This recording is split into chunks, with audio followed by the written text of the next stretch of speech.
मुंबईकरांसाठी महत्त्वाची बातमी. मुंबई शहराला पाणी कपातीला सामोरं जावं लागू शकतं, कारण मुंबई शहराला पाणीपुरवठा करणाऱ्या तलावांमधील पाणीसाठा आता झपाट्याने कमी होत चाललाय. यामध्ये केवळ 32% इतकाच हा पाणीसाठा राहिलेला आहे. त्यामुळे या परिस्थितीमुळे मुंबईकरांवर पाणी कपातीचं संकट आता घोंगावत आहे.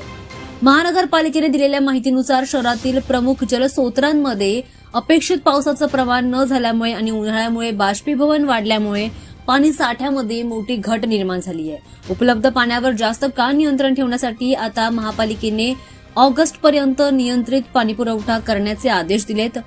पावसाचं वितरण असमान राहिलंय. काही भागांमध्ये पाऊस कमी झाल्यामुळे तलावांमध्ये पाणी साठवून पुरेशी झालेली नाही.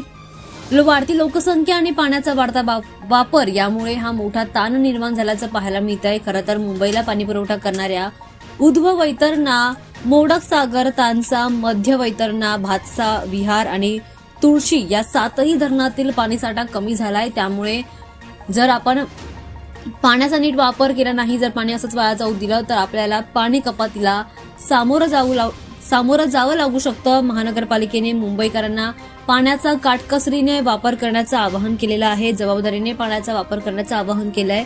दरम्यान जर येत्या काही आठवड्यांमध्ये पावसामध्ये काहीही सुधारणा झाली नाही, तर पाणीसाठा वाढला नाही तर पाणी कपात आणखी कठोर होण्याची शक्यता व्यक्त केली जाते. मुंबईसारख्या मोठ्या शहरासाठी पाणीपुरवठा एक महत्त्वाचा विषय आहे आणि सध्याची परिस्थिती चिंताजनक असल्याचं म्हटलं जातं.